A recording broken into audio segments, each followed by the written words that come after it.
चाहता तो नहीं था मैं, तुम्हारा जो नया पाखंडी बाबा जी है जिसका नाम धीरेंद्र शास्त्री है, इसकी पोल खोलना। लेकिन आज की जो वीडियो इसको विस्तार के साथ देखना। गारंटी देता हूं जिसने पूरी वीडियो देख ली, इसकी पाखंडी की जो मैं पोल खोलूंगा, आप तो जीवन में कभी इस बाबा की तरफ मुंह करके भी नहीं देखोगे। सबसे पहले तो जो ये आपके धीरेंद्र शास्त्री, जिनको बागेश्वर धाम के नाम से भी जाना जाता है, इनका पूरा नाम है धीरेंद्र कृष्ण गर्ग, जिनका जन्म 4 जुलाई 1996 को एमपी के छतरपुर जिले के गड़ा गांव में हुआ। इनके दादा थे भगवान दास गर्ग, इनके पिता थे राम कृपाल गर्ग। इनके जो दादा हैं उसी ने इसकी नींव रखी थी। ये जो धाम है, जिस धाम पे तुम जाते हो। अब बात क्या है, ये जो तुम्हारा बाबा जी है, मैं तो इसको छोटा भाई कहूंगा, ये जो गर्ग साहब है हमारा छोटा भाई धीरेंद्र, जिसकी उम्र में 27 या 28 साल है, इसने इतना पाखंडवाद कैसे खिंडा दिया। एक एक वीडियो में सबूत के साथ उसकी पोल खोलता जाऊंगा। इस वीडियो को पूरी देखना है। पूरी देखने के साथ साथ इस वीडियो को जितने भी यूट्यूब, फेसबुक, जो हमारे चाहने वाले साथी हैं, सभी जगह इसको चलाएं, इसको शेयर करें, ताकि ऐसे पाखंडी आगे से पैदा ना हो, इस हिंदुस्तान की ऐसी की तैसी ना करे। इस पाखंडवाद के कारण हम इतने पीछे हैं। अब बात करता हूं मैं। सबसे पहले जो हमारे बाबा जी है, शुरू में ये अपने आसपास के गांव गुआंढ में भिक्षा मांगता था, क्योंकि वो पुश्तैनी काम है। इनके दादाजी जो थे वो एक मंदिर को चलाते थे, फिर पिता ने संभाल लिया, फिर इन्होंने संभाल लिया। ये तेज खोपड़ी का आदमी था, चालू आदमी जो होता है, शक्ल का सुंदर भोला भाड़ा। इसने सीखा है कि दादा ने अच्छी मेहनत लगन से सेवा करी, दादा को मिला क्या, पिता को मिला क्या।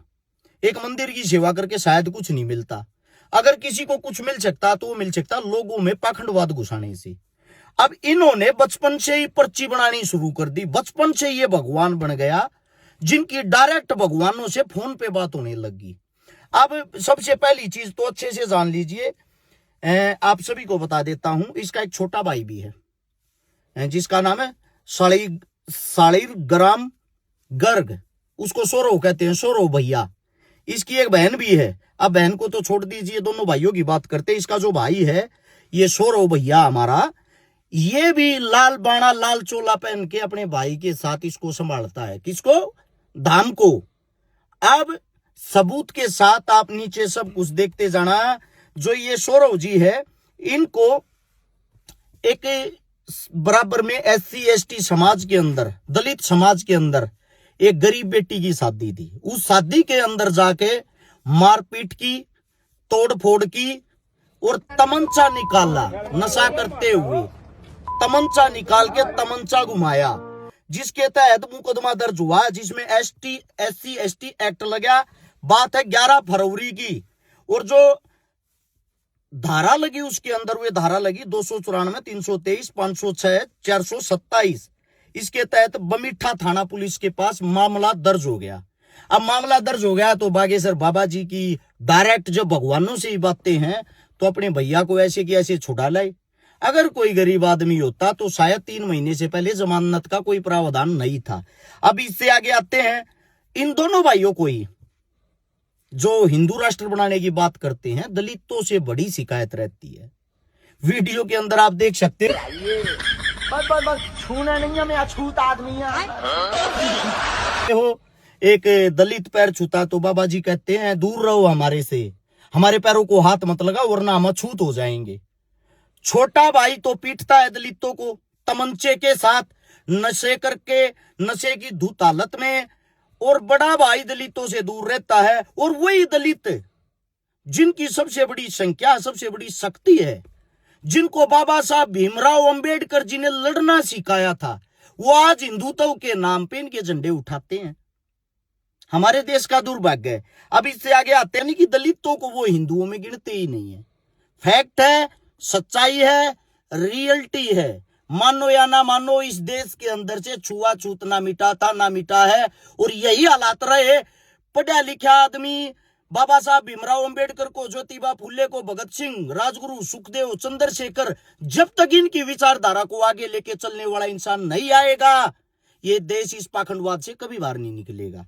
अब इसके बाद आते हैं धार्मिक गुरु, जो वाक्य में अच्छे इंसान है, जैसे कि शंकराचार्य जी, संत तुकाराम जी, साईं बाबा, उन सब के बारे में आपके इसी 27 साल के गर्ग साहब ने अपने मुंह से आपत्तिजनक टिप्पणियां की है, आपत्तिजनक भाषा का प्रयोग किया है।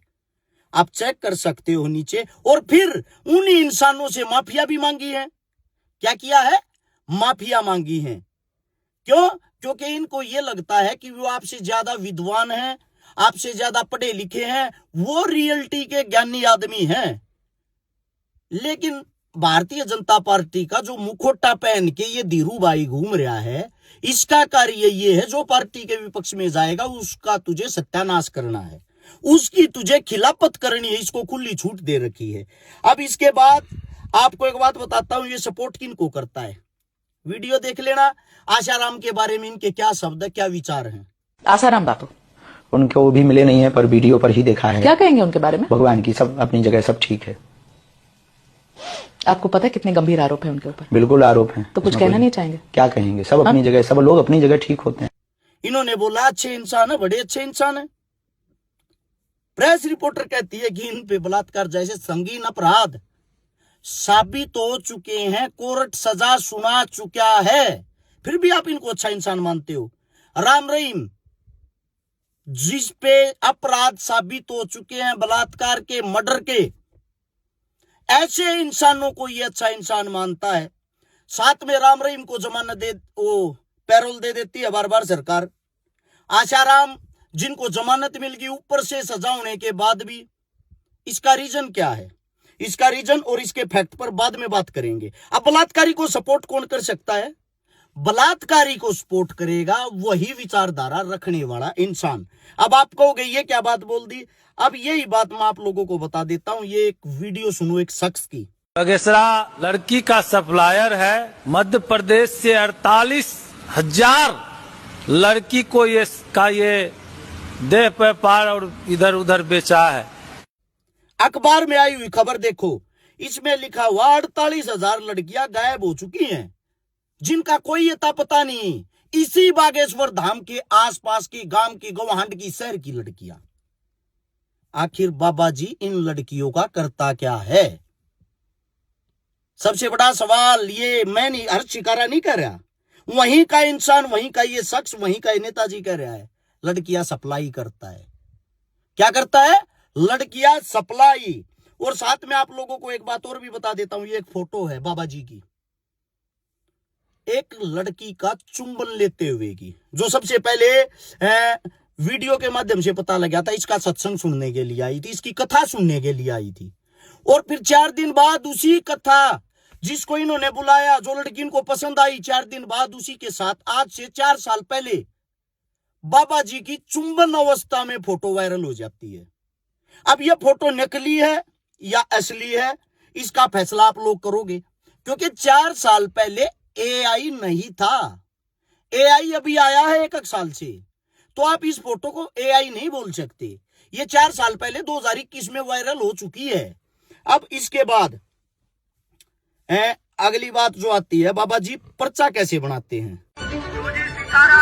2 नंबर पंडाल में एक पीली साड़ी पहने रेलिंग से टिकी हुई महिला बैठी। 2 नंबर पंडाल में एक तो रेलिंग के पास में, जहाँ पर रेलिंग है, बांस की रेलिंग लगी, वहाँ पीली साड़ी पहने जो टिकी हुई बहन जी बैठी है। ये एक ब्लूटूथ ईयरपीस है जो कि साइज में राजमा से भी छोटा होता है। ये डिवाइस एग्जाम्स में चीटिंग के लिए बनाया गया था और ये मार्केट में इजीली अवेलेबल। ये पाखंडी फर्जी पर्चा बनाकर कैसे मासूम और भोली भाली जनता को बेवकूफ बनाता है। अगर आप धाम पर जा चुके हो तो आपको पता होगा कि वहाँ पर सिक्योरिटी के लिए PTZ 360 डिग्री CCTV कैमराज का यूज किया जाता है। इसका कंट्रोल पैनल धाम में मौजूद कंट्रोल रूम में होता है। कंट्रोल रूम में बैठी उनकी टीम ऐसे लोगों को चुनती है जो भीड़ में से अलग दिख रहे होते हैं। हाँ, सिर पर सफेद तौलिया, काला बैग लिए हुए दाढ़ी वाले, लेकिन अब मेन क्वेश्चन ये है कि ये इन्फॉर्मेशन धीरेन्द्र शास्त्री तक कैसे पहुंचाई जाती है। तो काम होता है GSM मॉड्यूल और ब्लूटूथ डिवाइस की मदद से। ये एक ब्लूटूथ ईयरपीस है जो कि साइज में राजमा से भी छोटा होता है। ये डिवाइस एग्जाम्स में चीटिंग के लिए बनाया गया था और ये मार्केट में इजीली अवेलेबल है। ये 2 वे कम्युनिकेशन को सपोर्ट करता है, लेकिन इस केस में ये सिर्फ धीरेन्द्र शास्त्री तक इन्फॉर्मेशन पहुँचाने का काम करता है। और कभी कभी ये डिजिटल स्क्रीन का भी यूज कर लेते हैं, जिसका कंट्रोल एजेंट के हाथ में होता है। जब भी धीरेन्द्र शास्त्री को एजेंट से कांटेक्ट करना होता है तो वो कुछ कोड वर्ड का यूज करते हैं। राम, साधु जी, राम, सूजी सीताराम। 2 नंबर पंडाल में एक पीली साड़ी पहने रेलिंग से टिकी हुई महिला। बड़े पर्चे बनाते हैं, दुनिया के पर्चे बनाते हैं, पर्चों पर ही हर चीज बता देते हैं। एक तो बाबा जी की पूरी टीम ऑपरेट करती है, हर जगह कैमरे लगे हुए हैं। एक छोटी ही लीड बनाई थी, जो पेपर होते हैं, टेस्ट होते हैं, उनमें चीटिंग करने के लिए वो लीड कान के अंदर डल जाती थी, जिससे वो लीड दिखाई नहीं देती। बाबा जी उसको लीड को कान में डाल के ब्लूटूथ ऑन रखते हैं। जब उनकी टीम ऑपरेट करती है, वो ऊपर से इशारा देती है। जो बाएं पंडाल में 2 नंबर पे बैठी हुई पीले सूट वाली औरत है, कृपया करके वो आगे आ जाए। उस चीज को बाबा जी फॉलो करते हैं। इस वीडियो के माध्यम से पूरा हकीकत, पूरा सच आप लोग देख सकते हो। अब इससे अगली बात आती है, बाबा जी ने एक यूपी की औरत थी जिसका रात के 10 बजे पर्चा बनाया, जो दीक्षा लेने के लिए गई थी। रात को 10 बजे पर्चा बनाया, बड़ी बड़ी बातें की, ये कर देना, वो कर देना, आपके घर में लक्ष्मी होगी, फलाना होगा, धकड़ा होगा। उसी आश्रम की दीवार गिर जाती है रात के 4 बजे, उसी रात को, और उस यूपी वाली महिला की मृत्यु हो जाती है, मौत हो जाती है। बाबा को जब अपने ही आश्रम के अंदर 6 घंटे पहले वो मौत दिखाई नहीं दी, वो आपका हमारा भविष्य कैसे देख सकता है, कैसे बता सकता है? सोचने का विषय, सोचने की बात है। इसके बाद अगली बातें करते हैं। जब देखो बाबा जी हमारे धर्म का मजाक उड़ाते हैं। कहां गए भाई वे हिंदुत्व वाले, बजरंग दल वाले? सभी दलों से पूछना चाहता हूं, वीडियो में सुनो क्या कह रहे हैं बाबा जी। राम जी के 5 बाप थे। 5 कितने? राम जी के 5 पिताजी हैं। विचित्र बात है, स्वीकार करना बड़ा मुश्किल है, पर सत्य बात है। बाबा जी कह रहे हैं जो राम थे, श्री राम जी, उनके 5 पिता थे। क्या ये मजाक नहीं है, हैं?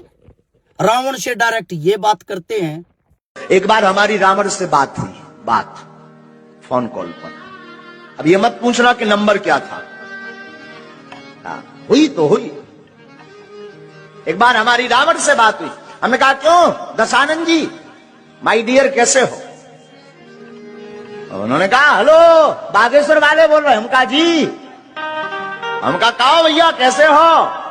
हमने बुंदेली में बात करी, रावण ने भी हमसे बुंदेली में बात की। हम तो ठीक है भैया। हद तो जा हो गई कि साउंड में फटर फटर हो गो। हमने कहा भाई साहब दसई मोह से बोल रहे का? क्या ये मजाक नहीं है? हनुमान डायरेक्ट इनकी सुनते हैं।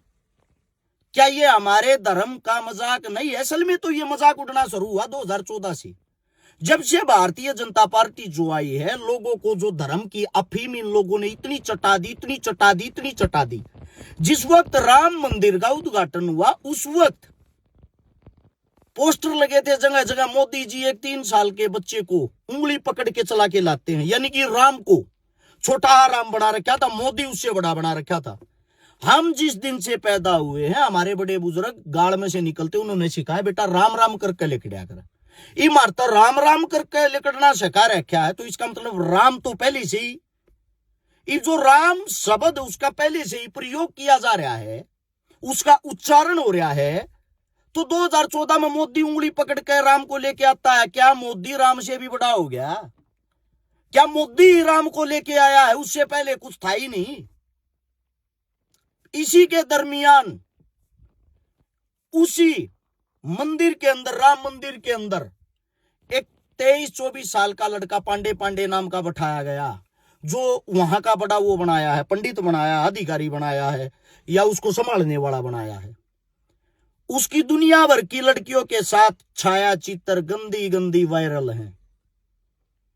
क्या इस देश के अंदर विद्वान पंडित ज्ञानी इंसान और सबके बीच में से एकलौता वो इंसान छाटा गया, वहां जाके ज्ञान की समाप्ति होगी क्या उससे आगे?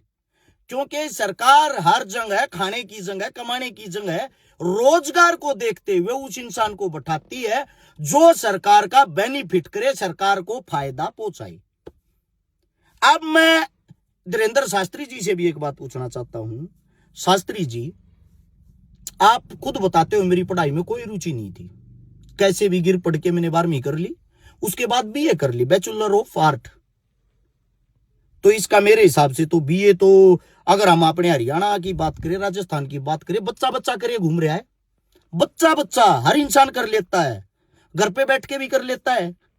मैं आपसे एक बात पूछना चाहता हूं, जब आपने जो ये पूजा पढ़ते हो, जो पर्चा बनाते हो, ये शिक्षा कहां से ली?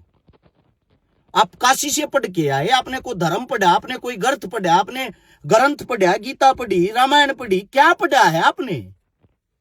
पहले आप स्वयं का ज्ञान तो बताओ, आपका ज्ञान क्या कह रहा है? मेरे हिसाब से तो आपने दो चीजें पढ़ी है, हिंदू मुसलमान कैसे हूं, लोगों को बहलाया फुसलाया कैसे जाए। अब दुख की बात, जिस इंसान का मतलब एक सोच शक्ति, समझ शक्ति शून्य हो, वो इंसान ये कहता है हम हिंदुस्तान के नहीं, पूरे विश्व के सबसे महंगे बाबा हैं। 1 करोड़, करोड़ बोलना नहीं आता, 1 करोड़ से भी हम बहुत कॉस्टली गुरु हैं। हाँ, भारत के सबसे महंगे गुरु हम ही हैं वर्तमान में। एक सियार तो चाहिए ही चाहिए कथा के लिए। 1 करोड़ रुपया लेते हैं कथा करवाने की, और तुम अंधभक्त हो।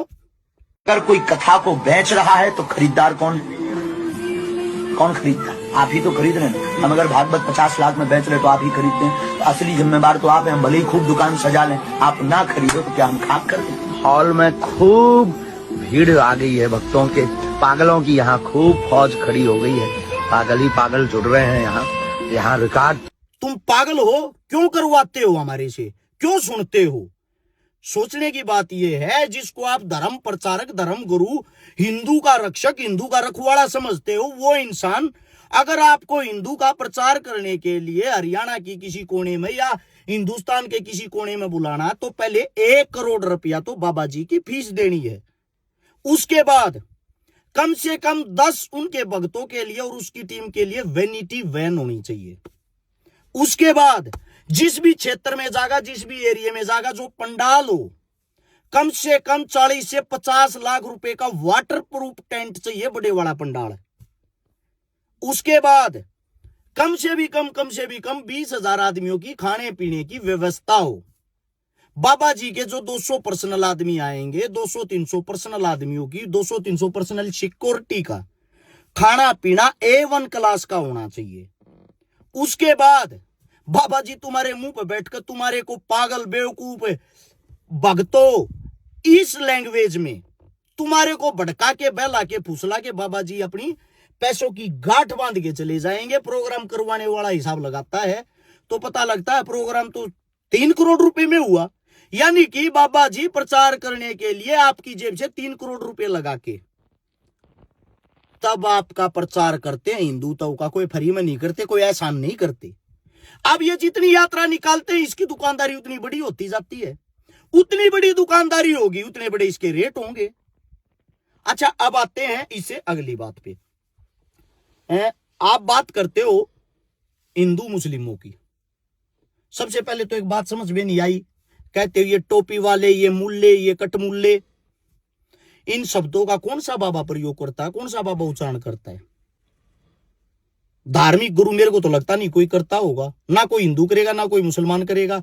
अगर कोई बाबा करता तो बाबा कहने के लायक ही नहीं है, जो समाज को भटकाने का, बहलाने फुसलाने का काम करे। बात यह आती है, इनका कहना है हिंदू राष्ट्र होना चाहिए। अब इस वीडियो को गौर से सुनना। बाबा जी गए हैं दुबई, और दुबई जिसकी गाड़ी में बैठे हैं वो एक मुसलमान की गाड़ी है। और वहां भर भर के जो प्योर मुस्लिमों का देश है, उस देश की, उस दुबई की कितनी प्रशंसा कर रहे, सुनो अब। श्री सीताराम।